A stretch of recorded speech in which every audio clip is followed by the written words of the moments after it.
হ্যাঁ গাইস, আজকে আমি আমার বাঁ হাতের মধ্যে পুরো পৃথিবীকে নিয়ে নিয়েছি। ঠিক আছে? আজকে আমি আমার শক্তি তোমাদেরকে দেখাচ্ছি। তো প্রশ্নটা হলো যে এই যে পৃথিবী রয়েছে, তাই তো?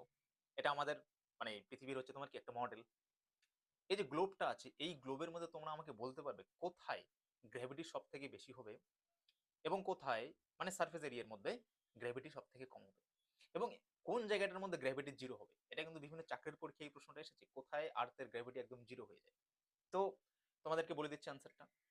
আমাদের আর্থের মধ্যে যে ইকুয়েটোরিয়াল রিজন জিতনে রয়েছে মানে নিরক্ষীয় অঞ্চল, এই যে ইকুয়েটোরিয়াল রিজন গুলো এগুলো কি হয় আমাদের আর্থের সেন্টার যে ভিতরে সেন্টার রয়েছে, সেন্টার থেকে অনেক দূরে থাকে। এই কারণে দূরে থাকার কারণে ইকুয়েটোরিয়াল রিজন গুলোতে কি হয়, আর্থের গ্র্যাভিটি কম হয়।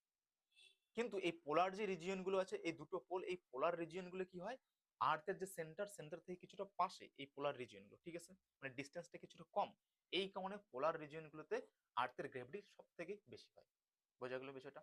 এবং আমি যদি আর্থের সেন্টারে যাই, একদম আর্থের যে সেন্টার, সেই সেন্টারের মধ্যে আর্থের গ্র্যাভিটি জিরো হয়ে যায়। কারণ সেন্টারের মধ্যে কি হয়, চারদিক থেকে গ্র্যাভিটি কাজ করছে।